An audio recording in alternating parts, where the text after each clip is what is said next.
The poorest state in America currently has a higher per capita GDP than Britain. Cheap energy.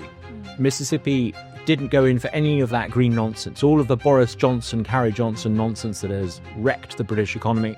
Mississippi pretty much sidestepped. Mississippi doing everything that Milton Friedman would want you to do. We have poor productivity, declining per capita GDP, a sense that the country is coming apart culturally. Every administration since Tony Blair, Gordon Brown, David Cameron, Theresa May, heaven help us, Boris Johnson, Rishi Sunak, they all believed in the same essentially three Blairite assumptions. Number one. Hello and welcome to the IEA podcast. My name is Reem, Ibrahim, and I'm the Communications Manager and Linda Whetstone Scholar here at the Institute of Economic Affairs. Today I am absolutely delighted to be joined by the wonderful Douglas Carswell. Douglas is the President and CEO of the Mississippi Center for Public Policy, an American think tank working to advance the ideas of limited government and free markets.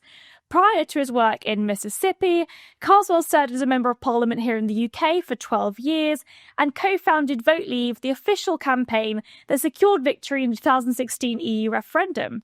Douglas also sits as an advisory council at the Advisory Council here at the Institute of Economic Affairs. Douglas, thank you so much for joining me today. Thank you so much for having me. I want to first of all talk a little bit about the story and the success story that is the state of Mississippi, going from, well, it's still sort of one of the poorest states in the United States, but still in a GDP increasing and overtaking the UK. I think it's also predicted to overtake Germany at some point this year as well. What's happened in Mississippi? A lot of your listeners, when they hear the word Mississippi, will think of a rather impoverished state. Probably think of the river, probably think of a riverboat and cotton fields and maybe some guy strumming a banjo on a broken porch. That couldn't be more out of date. Mississippi may still be the poorest state in America, but not for much longer. It is beginning to really grow. There has been more economic growth in Mississippi in the past 5 years than in the previous 15. In other words, if you would compare it to the UK, it's almost the precise opposite of the UK. We've got accelerated productivity and accelerated growth. Per capita GDP in Mississippi overtook the UK 2 years ago. So the poorest state in America currently has a higher per capita GDP than Britain. And the really exciting news is that we're about to overtake Germany in per capita GDP growth terms this year. Now, some of your listeners may say, what about purchasing power parity? Actually, if you take into account purchasing power parity in the United States, Mississippi is almost certainly considerably above Germany already, because a dollar in Mississippi buys far more than it would in New England or wherever. So why is this? I think there are three big reasons why Mississippi is becoming a success story. Number one, tax reform. In 2022, the Mississippi Center for Public Policy, the think tank that I advocate for, published a bill with a bit of help from others that became law, and it created a flat rate income tax. We had an income tax that very roughly was 7%, 4%, and 2%, and we created it into a flat 4% as a precursor to full elimination. If you're interested in eliminating taxes, make sure everyone has skin in the game, make them flat. That's the way to do it. And sure enough, 6 weeks ago, I'm delighted to say we finally passed a bill that will eliminate the income tax in Mississippi completely by 2037. So the reform that we introduced in 2022 to create the flat tax began to attract investment and capital. It reduces very significantly the cost of a business doing business in Mississippi. Basically, the payroll costs are significantly cheaper now. The second major reform we introduced, I'm talking about in order of importance, not chronologically. The second most important reform we've seen in Mississippi was in 2021, radical labor market deregulation. In Mississippi, it's a so-called at-will employment state. So you can leave a job as you wish, when you wish in Mississippi, and conversely, you can fire someone. It's a totally flexible labor market. And we had a whole bunch of occupational licensing restrictions in Mississippi, so that you needed a permit to do pretty much anything. We introduced an occupational licensing reform in 2021 that dramatically reduces the burden of occupational licensing restrictions. So low taxes, a deregulated labor market, and then third, and I think really important, cheap energy. Mississippi didn't go in for any of that green nonsense. All of the Boris Johnson, Carrie Johnson nonsense that has wrecked the British economy, Mississippi pretty much sidestepped, meaning that energy prices are really low in Mississippi. And because of all of this, we're now seeing huge investment. We've had over $20 billion, billion, not million, of investment announced in the past 9 months in Mississippi in data centers. That is pretty phenomenal in a state of 3 million people. So Mississippi, for the first time in living memory, is a net importer of people. We're getting rapid economic growth. I think rather like Ireland in the 1980s, having been held back by cartel politics for years, simply getting rid of a lot of the restrictions leads to this exponential catch-up. And we're seeing that in Mississippi, and it's exhilarating to be part of it. I could also say that the quality of some of the immigrants to Mississippi might have something to do with it as a Brit, but that would be facetious. Someone like yourself. It's absolutely fascinating, and it's so remarkable to see so much change in such a short space of time. And it really does, I think, demonstrate the real impact that the state taking a step back, that actually, if you ensure that the taxation system is much simpler, as well as the burden being low across the board. I mean, the fact that income taxes, congratulations, first of all. Thank you. And the fact that income tax is going to be eliminated altogether by 2037, I think is just absolutely remarkable. We'll be the first state, apart from oil-rich Alaska, that had an income tax that abolishes it. And I think that is really exhilarating. People often look at America and they say, you've got these different, the laboratory, the experiment. You can look at different states. It's fascinating to be part of a real live experiment. Mississippi doing everything that Milton Friedman would want you to do, almost. We're still not there on school choice and one or two other things. And seeing the results. Mississippi is on the rise. And just specifically with tax, what is the case with other taxes? I mean, with corporation tax or with consumption taxes, what does it look like across the board? And is there a balance to be struck? And where is that missing revenue come from? They resulted in cuts in public spending? Well, we're going to have to find a significant chunk of money to make up for the lost revenue from income tax. And what's really interesting is that the people in the legislature who spearheaded the campaign to eliminate the income tax were quite open about it, almost Thatcherite in outlining the principle, which is that taxation should basically be on consumption and property taxes. It doesn't make sense to tax income. So they're not going to get rid of all taxes. The burden of taxation will be on property taxes and consumption. So there will be a slight reduction straight away in the consumption tax on groceries, but taxes on consumption, sales tax, is going to be the sort of the mainstay of revenue collection. But in order to make up the shortfall from lost income on income tax, you're going to have growth. And that's why when we passed the bill to eliminate the income tax, we were very careful to create a series of so-called tax triggers. So there's a modest budget surplus in Mississippi. Every year that there will be a modest budget surplus, a portion of that budget surplus will be used to eliminate the income tax. So we need the growth. Without the growth, you won't get the budget surplus. And without the budget surplus, you can't eliminate the income tax. But once you get that virtuous circle of modest budget surpluses, lowering taxes and growth, where does the revenue come from? It comes from all those extra consumers that are going to be moving to Mississippi and being born in Mississippi and buying houses in Mississippi and working in Mississippi. That's how you create the revenue that government understandably is needed to do some of the things that government needs to do. And it's fundamentally growing the size of the pie, I suppose, in many ways, right? The fact that the tax receipts are able to actually increase as a result of that is because you've got that economic growth. I mean, it truly is fascinating. Congratulations for such a short space of time you're able to achieve so much. And let's talk specifically about school choice, because I read a couple of articles very recently comparing the educational attainment levels in Mississippi, where effectively a lot of people were talking about the fact that Mississippi have quite a bad reputation for educational attainment, especially when it comes to Black students that have attained incredibly low levels, especially when it comes to maths and English, and their reading levels were reading age was a lot higher than other states.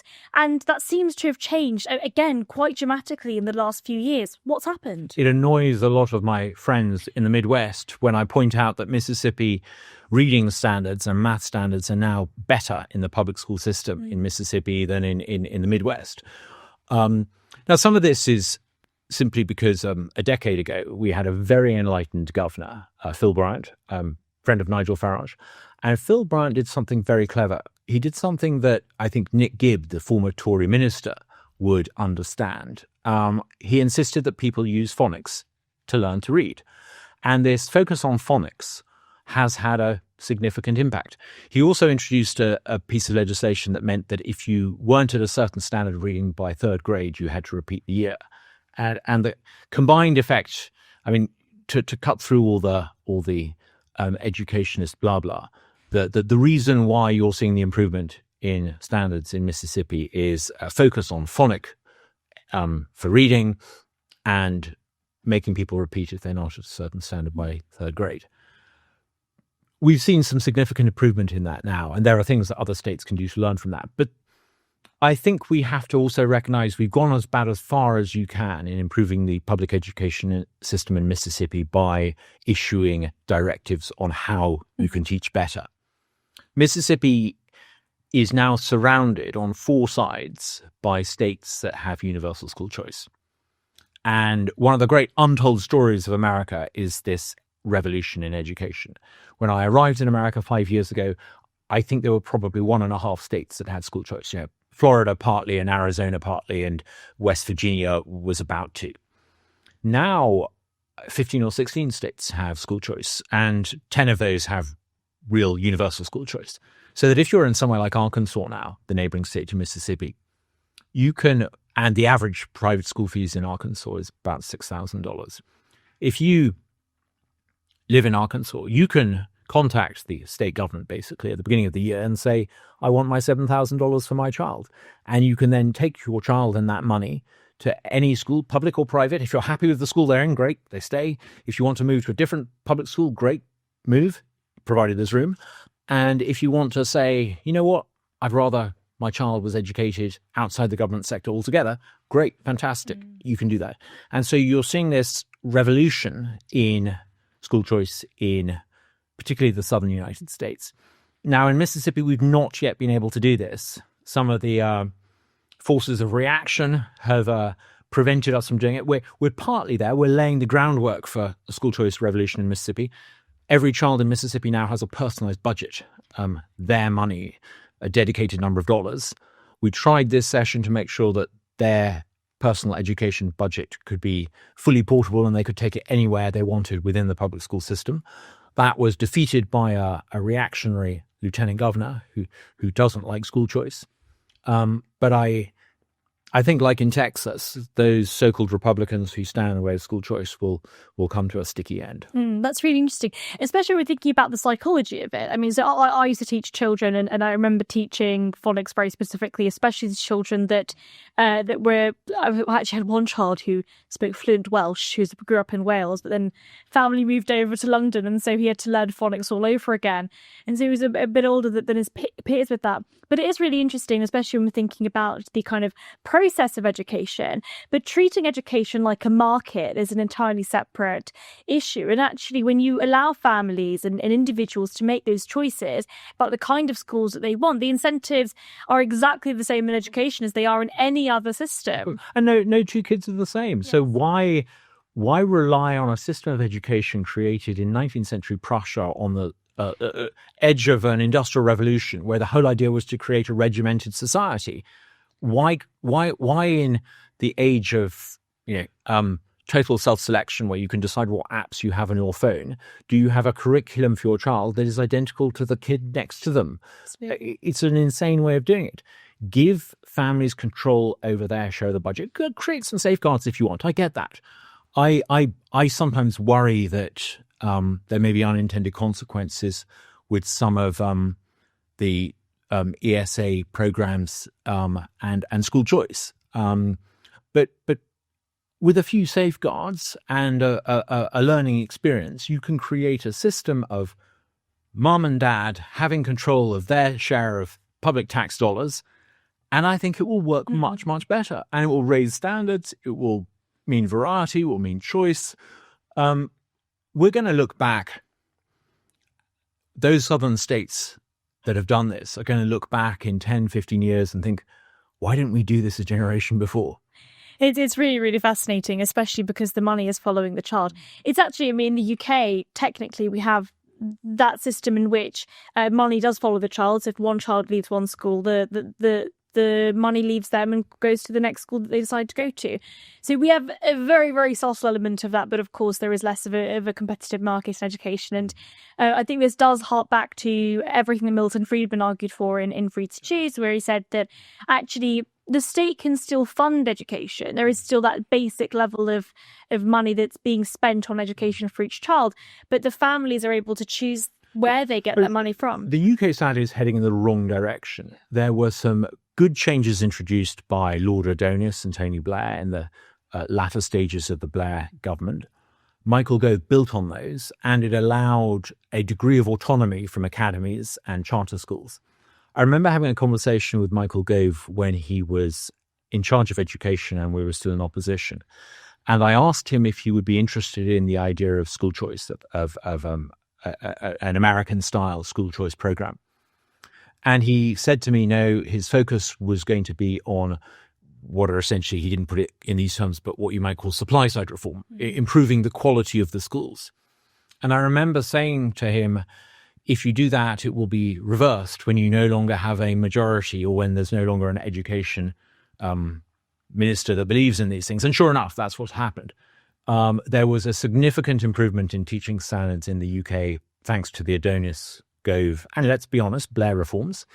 Those have now gone into reverse. The government is now, in effect, removing the autonomy that makes academies successful. I don't know the full detail, but I suspect they will have free schools, charter schools in their sites.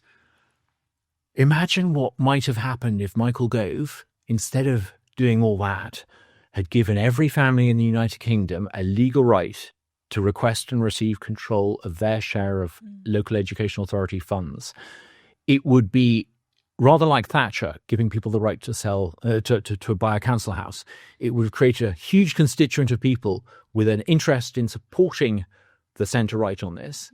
And it would be impossible to remove that right once you've given it to them. Absolutely. And the fact that those families have that incentive to want their children to do the best they possibly can in education means that they're able to put more pressure on teachers, they're able to compete. And fundamentally, that creating that market in education means that schools have an incentive to improve the quality of education. The argument of favourite school choice is not just utilitarian. It's not just this will raise standards, although it will.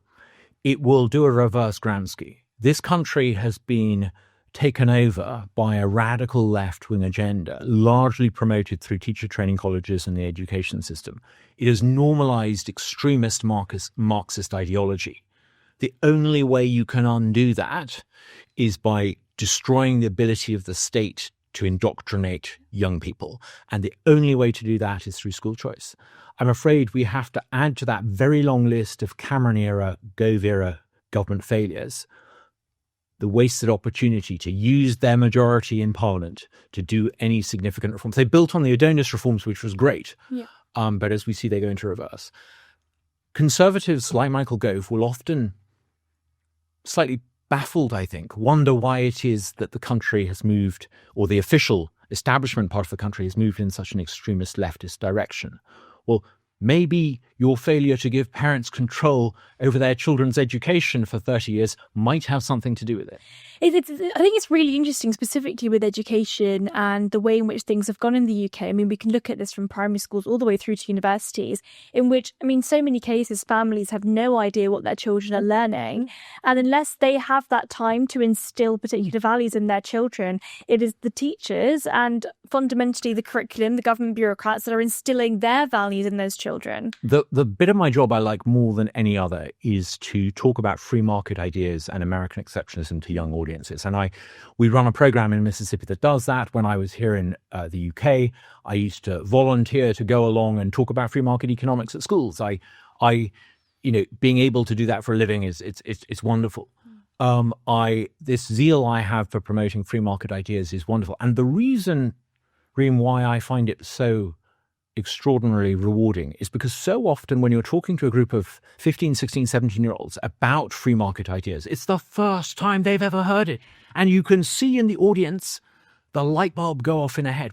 When you explain to someone that no transaction happens unless both parties are better off, when you explain to people that the pricing mechanism is a beautiful way of getting someone in Britain and someone on the other side of the planet to cooperate together without ever meeting each other, when they understand that the sheer moral beauty of the free market, they will never see the world again. Yet the tragedy is, Reem, that so often when you have this conversation with young people in Britain, they have passed through years of public education and never had it explained to them, and often been told the opposite. They've often been told that the free market is immoral and it's exploitative, and it's such a tragedy. The only way we can reverse this is through school choice. Absolutely. I think specifically with regard to the way in which the idea that capitalism, and I think that is the term that's generally speaking used, is evil, that it's exploitative, that it means that adults effectively aren't able to make those choices, and fundamentally it results in inequality. And I do think, I'll quote Thatcher here, the argument that the left would rather the poor were poorer so long as the rich were less rich,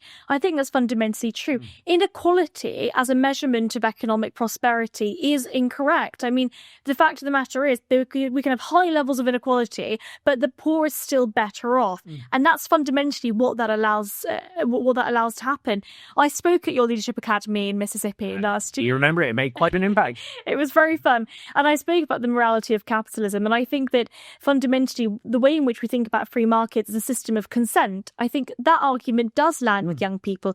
And I completely share your optimism with that. The fact that when you're able to speak to those young people, we're the first people that they've ever heard talk positively about free markets, is definitely quite rewarding. And I think that the way in which school choice allows families to make that fundamental choice, and you see that market in education flourish.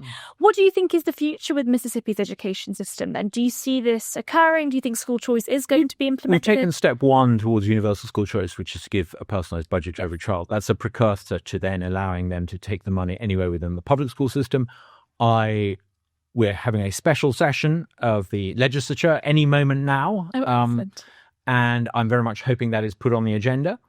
If it's not, it certainly will be in 2026. I know that Donald Trump is looking with great interest at school choice in the States.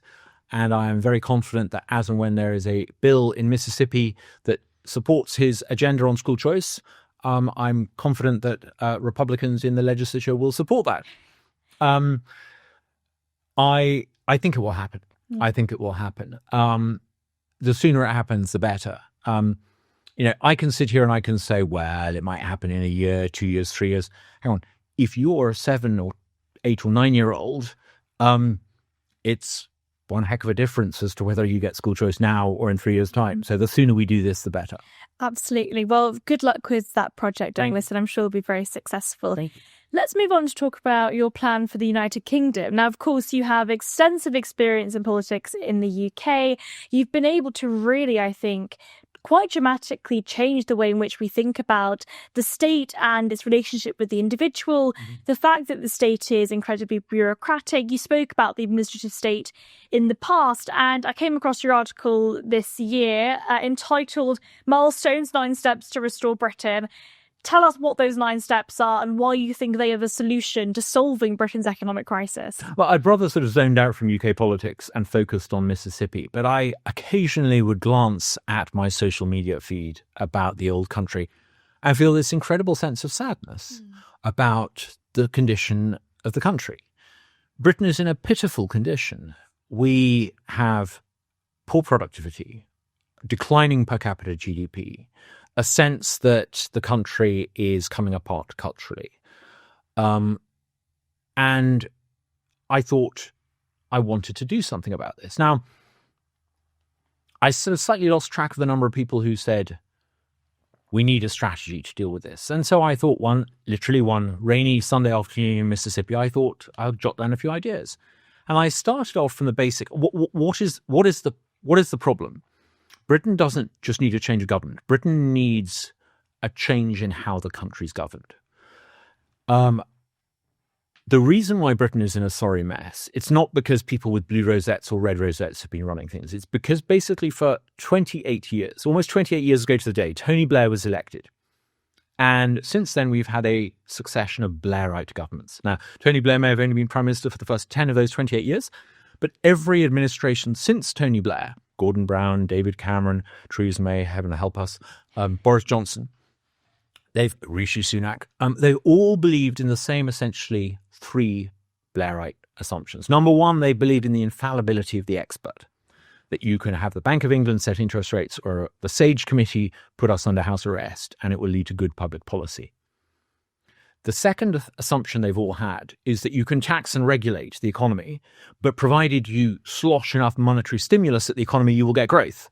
That is a disaster. It leaves us with the insane idea that we in a period of supposed economic growth, not that there's much of it, we're running a 5% government deficit. And the third Blairite fallacy is that human nature is interchangeable.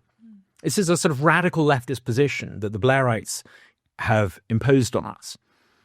The Blairites, who believe that human nature is interchangeable, believe that a man can become a woman in the most extreme version, or that an Eritrean can become an Englishman. And they make the mistake of therefore thinking that you can allow anyone to come into the country. You don't really need to do anything to integrate the country beyond a few pieties about toleration and, yada, yada, yada. And it's a disaster. It means that you've had economic mismanagement with the Bank of England messing up the economy. It means that you've created a climate change committee that's priced UK energy producers out of the UK being able to be competitive. It means that you had a series of technocratic failures. And even when you change the government, you end up with a bunch of even more incompetent ministers in charge. And I think the country needs a fundamental change of direction. So I having diagnosed the problem of this Blairite ascendancy and talked about the dissatisfactions, I wanted to set out a strategy to do something about it. It's not enough just to come up with a list of policies. I think the first thing you need to do is recognize that in order for the country to make the changes that are needed, you wouldn't be allowed to do it if you relied on businesses as usual. If Nigel Farage or Robert Jenrick were to win a parliamentary majority and to walk into Downing Street and try to fix these problems, if they played by the normal rules, they would be defeated. They would be defeated the same way all the rest of them were defeated. So you need fundamentally to use unconventional means. One of these is you need to use so-called orders in council. Donald Trump, when he became president, in the first 3 weeks would sign those executive orders very theatrically. That was very choreographed. That was a lot of deliberate thought as to how to use executive orders to achieve change. There is a British equivalent, orders in council. They can be used to establish control over the civil service, to remove and to re-engineer Whitehall, to reduce the number of government departments. We've currently got 24. I identify in milestones 8 that you could get rid of straight away. In order for an incoming administration to be effective and to do anything other than just issue press releases, you need to remove the cause of the dysfunction at the centre of Whitehall, which is the triumvirate between the Treasury, the Downing Street and the Cabinet Office. You need to create a department of the Prime Minister. And so I set out in detail how you do this, how you use executive orders in council to do it, how you use emergency legislation to do it. You then need to address the judiciary, because the judiciary are a roadblock to the changes the country needs. And I outline how you would use emergency legislation to rein in the judiciary, to amend judicial review, which has basically allowed unelected judges to not only strike down policies that ministers are implementing they disagree with, but actually to tell ministers what they need to do in place. I mean, it's what's happening is quite outrageous. So you need to do those things for an incoming administration to have control. If you don't do that, an incoming administration will end up basically being in office but not in power. I think it's really, really interesting on this specific point. I mean, so many conversations I've had with members of parliament have been that as soon as they'll have all of these ideas and they'll want to implement them as soon as they get into government, as soon as they become a government minister, they are controlled by the civil servants, by advisors, by various different people. And so as an individual, they don't have the ability to go in and say, this is what we need to do. And even more so, if you are not the kind of person that has a real strategy for, say, you're about to become the Minister for Education, if you don't have a real idea for what you want to achieve, you are just swallowed up by that Whitehall blob. And unfortunately, the same thing just happens over and over and over again. There are 2 or 3 bits of legislation passed by the Blairite administrations the past 30 years that need to be repealed. Yeah. You hear people talking about a great repeal bill. I get that, but actually it can't be done in one bill. You've got to repeal 3 or 4 key bits of legislation. Number one, you've got to get rid of the Equalities Act. The Equalities Act is the opposite of what it says. Far from creating more equality, the Equalities Act overturns the idea in English law that everyone is equal before the law and creates 9 categories of sort of protected, elevated persons. The Equalities Act also does something else that people haven't really picked up on. It gives civil servants a carte blanche excuse not to do what they don't want to do, because they go up to ministers and they say, Minister, this would contravene the Equalities Act. Similarly, the Human Rights Act that incorporates the ECHR into UK law needs to be repealed. And that's fairly sort of straightforward. You also need to, incidentally, get rid of the Judicial Appointments Commission and allow the Lord Chancellor to not only appoint judges, but to remove judges who adjudicate from the bench on the basis of what they want the law to be rather than what the law actually is. So there are various Blairite bills that need to be repealed. The Climate Change Act needs to go. Section 127 of the Communications Act needs to go. You need to do all of this. But you also need to do something about the economic condition of the country, because that is dire. I was going to say, before we move on to specifically growing the economy, and of course we know the government have been talking about economic growth, although a lot of it's talking a lot of action, but very specifically about this kind of legislation and the relationship with the judiciary, because I think that there are countless examples of this happening in the UK in which unprecedented interventions in the market have occurred. I mean, one example is the Asda and Next pay dispute, in which effectively the market is working where warehouse jobs aren't as attractive, and so it tends to be the case that men were filling those jobs more than women. Or Birmingham. Or indeed in Birmingham City Council. And what had happened is they'd increased the salary in order to try and encourage more people to do it, which then incidentally meant that the men were being paid more than the women, but not for the same work, very crucially. And it was in a court of law that the value of these jobs were being decided. It's one of the most unprecedented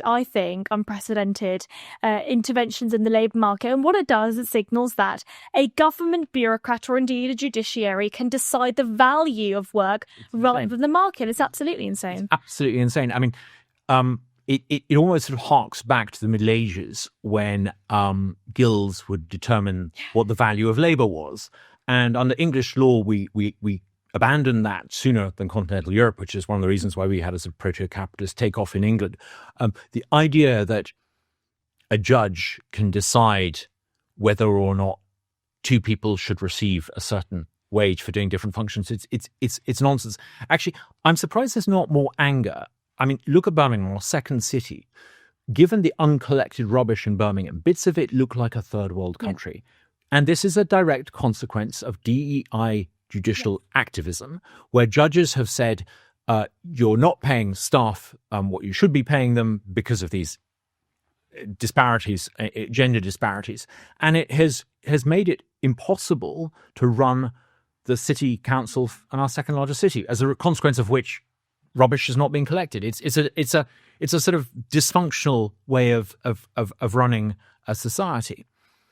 So, I think we need to recognize that a crisis is coming, a conflict is coming, inevitably, between Middle England and parliamentary democracy and a leftist, legalistic judiciary that believes that what they would call the rule of law, it's actually the rule of lawyers, takes precedence over parliamentary democracy. And the fight between the activist Lady Hale in the Supreme Court and Boris Johnson and his government over whether to prorogue Parliament was really the opening salvo in this coming conflict. The country is doomed if the Supreme Court wins. We've got to get rid of the Supreme Court. We've got to treat them, if they want to behave like the Bourbons, we must treat them like the Bourbons. This country will never grow until the Supreme Court building is free of judges and is returned to being Middlesex Crown Court.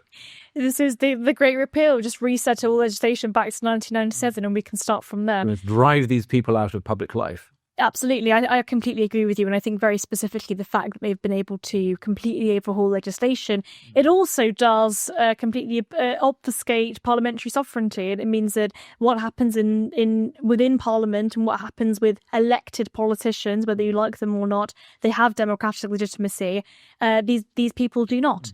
And very specifically on economic growth, I mean, it's really, really interesting. When I was reading your piece in the Telegraph, and I know it's also on your Substack, so listeners should certainly check it out, where you talk very specifically about sort of trying to jumpstart Britain's stagnant economy and the way in which you do that. Now, of course, one thing that I found quite interesting is the narrative around economic growth has certainly shifted. We're no longer in the era in which, Jeremy Corbyn or indeed some of the sort of more hard-left people from The Guardian, think of people like George Monbiot, were saying, no, we don't want economic growth. Those people are very, very clearly in the fringes now. And you're seeing the majority of this Labour government at least talking about economic growth. And yet what they are actually doing physically is increasing regulations in the labour market, increasing taxes. So effectively it means that work is so much more expensive. And so the language is being used of economic growth, talking about it, but what they're actually doing is sort of an entire mismatch. What do you think very specifically about that? Do you think that there are specific steps that can be taken to achieve economic growth? What is that, and how do we actually get there? I mean, I think governments over the past 10 or 15 years since the financial crisis have basically behaved in a way that to an objective observer would look far left and socialistic. They've de facto nationalized a lot of the banking sector in 2007-8. They hosed a huge wad of artificial credit at the economy to prop up the financial bubble. There is catastrophic malinvestment in the UK economy. One of the reasons why productivity has been so poor in the UK is because of chronic malinvestment. The country is very highly taxed, very highly regulated. You said that they distance themselves from Jeremy Corbyn. I sometimes wonder if this government is doing pretty much what Jeremy Corbyn would want to do. I mean, at a time when we're not in recession, they are spending 5% of GDP on the budget deficit every year. They're running up debt. Public spending is about to get over 50% of GDP. So the majority of the UK economy will be public spending. I mean, pre-COVID, public spending as a percentage of UK economic output was 40%. It's now about to reach the level that socialist France used to be in the early noughties. So we have socialized the economy. In Britain, it doesn't matter who you vote for at the moment. You end up with ever more leftist outcomes. That's the fundamental problem. Can I ask, actually? So I know that, of course, with Reform UK and the relationship that Nigel Farage has had with economic policy within the party has shifted ever so slightly. I mean, I've always taken, and you'll know much more about this than me, but I've always taken Nigel as a instinctive free marketeer.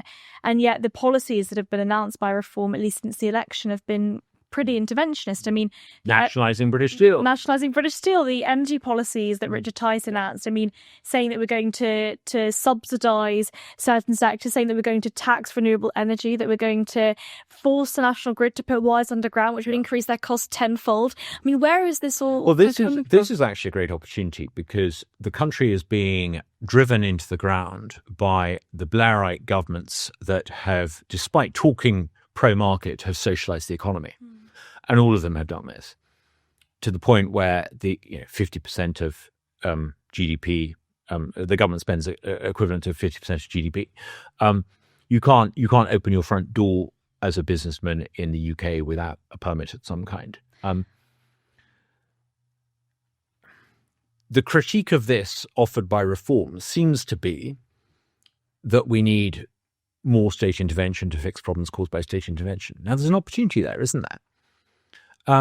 I think if you were to come up with some of the ideas in milestones, you would begin to win over people by saying, this is how to fix the economy. And it's totally different to anything the Labour Party will promise, different to anything that I think Reform would promise. I think there are certain things you can do. Number one, you have to get control of public spending. And I set out in detail in milestones how to do that. In a first 5-year term, you could reduce public spending from where it is now back to where it was pre-COVID. You've got to be realistic about it. I budget as to how you can do that. And I've outlined the tax cuts you would need to do that. Now, sadly, you can't achieve that just by abolishing foreign aid. You need to largely abolish foreign aid. Yes, you need to get rid of 8 of the 24 government departments. You also need to address the fact that large numbers of people in Britain are paid through the benefit system to be economically inactive. And you have to address that. You have to change that. You have to take away some of those benefits. It's a tenth of the adult working population. I mean, it's more than it's a waste of taxpayer money and hard-earned taxpayer money at that.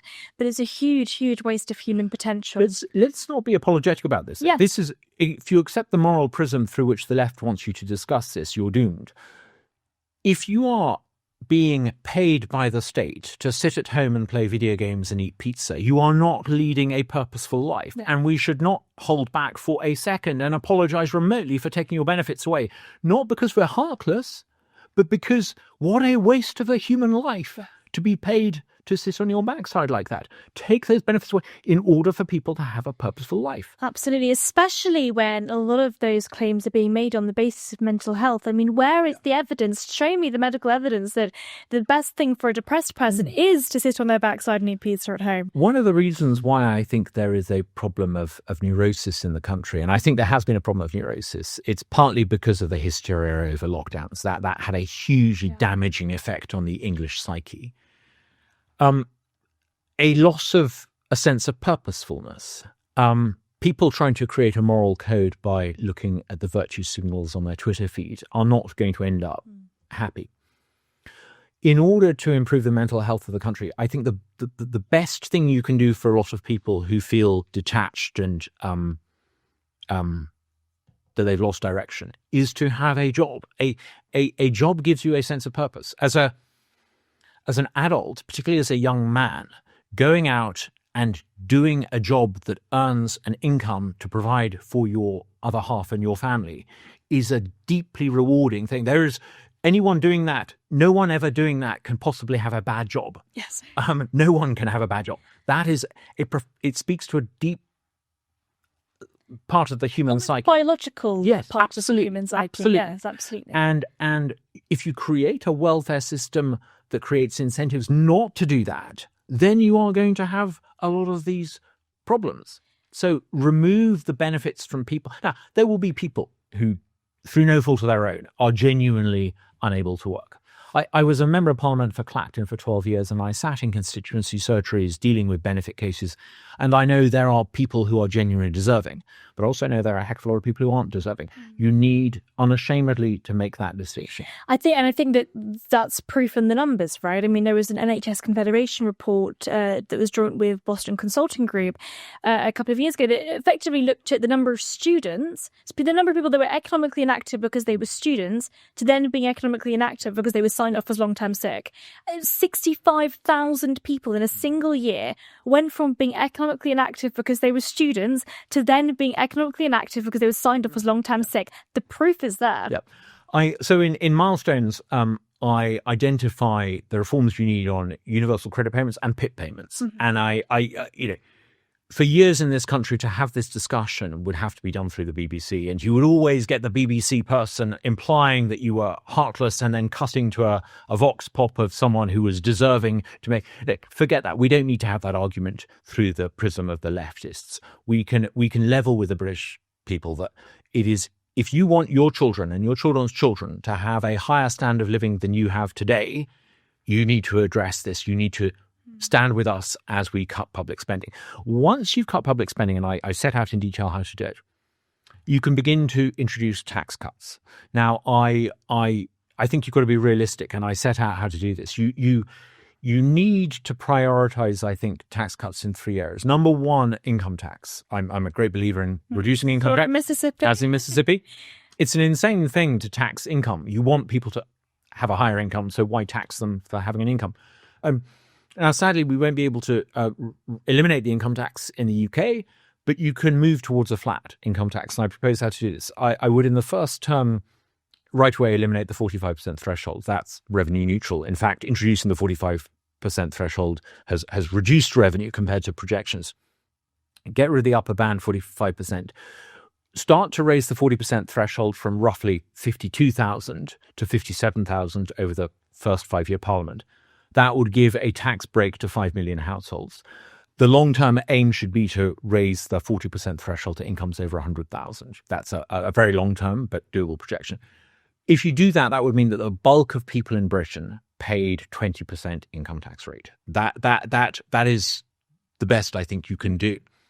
The second tax cuts to be introduced in the first term of a Conservative centre-right reform, whatever it is, Parliament, would be corporation tax, reduce that back down to 15%. And I set out how to do that.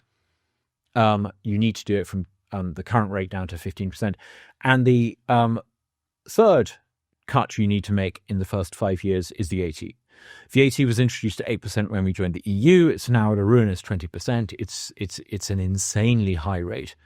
I outline how you reduce it incrementally over the first 5-year term of a parliament down to 15%. The long-term aim for that should be to turn it into a local sales tax, but that's not something you would attempt to do in your first 5 years. Now, if you did all of that, control public spending and cut taxes the way I propose, you would basically, by the end of 5 years, have put the books in better order. You would be narrowing the deficit. You would be on a trajectory to eventually eliminate it. And you would be creating the conditions of growth. And this is the key. Once you start to see the growth, the numbers all turn out to be wrong because they turn out to be way pessimistic. Growth is what means that suddenly, if you cut VAT and you cut corporation tax, a year or two down the line, revenues will exceed projections. Now, that's how you do it. And it will be very, very difficult. The first 5-year parliament of a centre-right government will be incredibly tough because you'll be making these decisions and the green shoots of recovery won't yet be visible. But once they become visible, after 2 or 3 years, that's when the country will begin to get back on its feet. I think it's absolutely fascinating and I think a really, really interesting proposal. One question I have is, I think that we can't talk about public spending and cutting public spending in the UK without talking about pensions. What do you think is the solution then in the long term, especially as we've got an ageing population? As you know, we spend double the amount of the entire budget of the Ministry of Defence on pensions alone. And of course, with public sector pensions, there are huge liabilities. I'm sure some of that would be cut under your plans if the size of the state. I wrote the plan with some nod to political pragmatism. I deliberately didn't include pensions. I think if you look at the numbers in the plan, I'm being honest and frank as to what can and can't be done. But I didn't touch pensions because I think that in order to build the coalition that you need to win this, you have to. It pains the libertarian in me, but you have to. You have to accept that there are some vested interests that you shouldn't take on. And I wouldn't touch the farmers. And I wouldn't touch the pensioners. You need those two blocks to be elemental to a new centre-right coalition. So I know it's a deep imperfection as a free marketeer, but I wouldn't touch that. Okay, interesting. And so we've got cuts to public spending, and then we have reductions in the tax rate. What else do you outline in your plan that will then result in a hopefully more prosperous Britain? Planning reform. Hammersmith Bridge, near where I used to live in London, has been closed because they found some cracks in it. Now, this is a bridge that was built by Victorians in a couple of years, over a century ago. It has been shut because they found these cracks in it for 8 years. That, to me, is a metaphor for everything that's wrong with the country. I mean, the capital city of Britain, we cannot do what the Victorians were capable of doing. As a result of regulation? As a result of regulation and just general sort of everyone's in charge, everybody's in charge, and so no one's in charge, and so nothing happens. I mean, it's madness, absolute madness. And it's like that with housing developments. I mean, since when was it a good idea to insist that when someone wants to invest private capital in a housing development, that a certain portion of the houses should be reserved for people on benefits? I mean, I'm sorry, this is insane. I don't want to live in a neighbourhood where social engineers have decided what percentage of people on benefits should live in my street. Where do we get this idea from? So get rid of all those restrictions and don't be defensive about it. Get rid of the restrictions on planning. If you create a capital city and you create a donut of restriction around it called the Green Belt, and there are bits of the Green Belt that don't frankly look very green to me, vast swathes of South Essex would be suitable for development.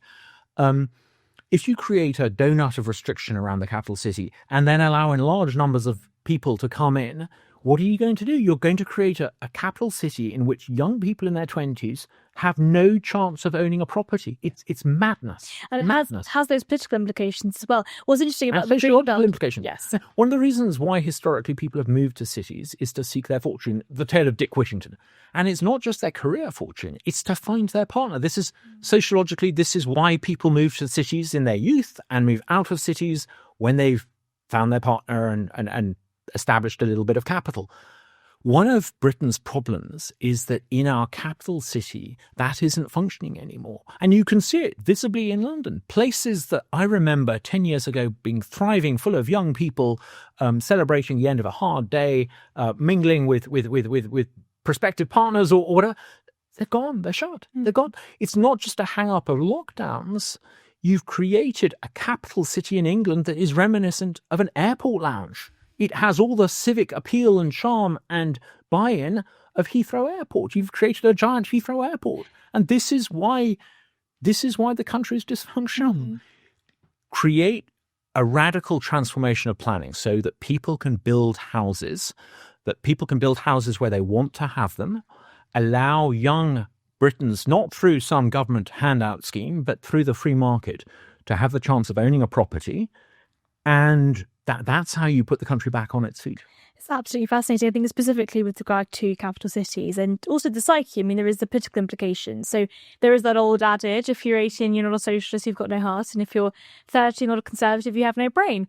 That transition towards conservatism, or indeed towards a feeling as though you have a stake in society, is not happening anymore. And that's getting a mortgage that makes the change. Exactly. Totally. Exactly. It's having a stake in society. It's being able to own property that fundamentally is. Totally. And, I really worry about people that I know who are, 30 years younger than me, living in London. And I think, how do they cope? How do they put up with it? I mean, the odds are stacked against them. The best they can hope for is to live in some dreadful identikit apartment with paper-thin walls that has been, come on, we also, I think, have to talk as free marketeers about something we've not really been good at talking about in the past, which is demographics. I suspect one of the reasons why there's been a collapse in birth rates is because what are the chances of being able to raise a family in a capital city where housing costs are ruinous? You can't have the space, you can't own the property, you can't put aside a bit of capital. What's been good for it's a disaster. You need radical planning reform. I think as a Brit that's moved to the US, you're well aware of the fact that you can buy much bigger property over in the US with the money that you have in the UK. Absolutely.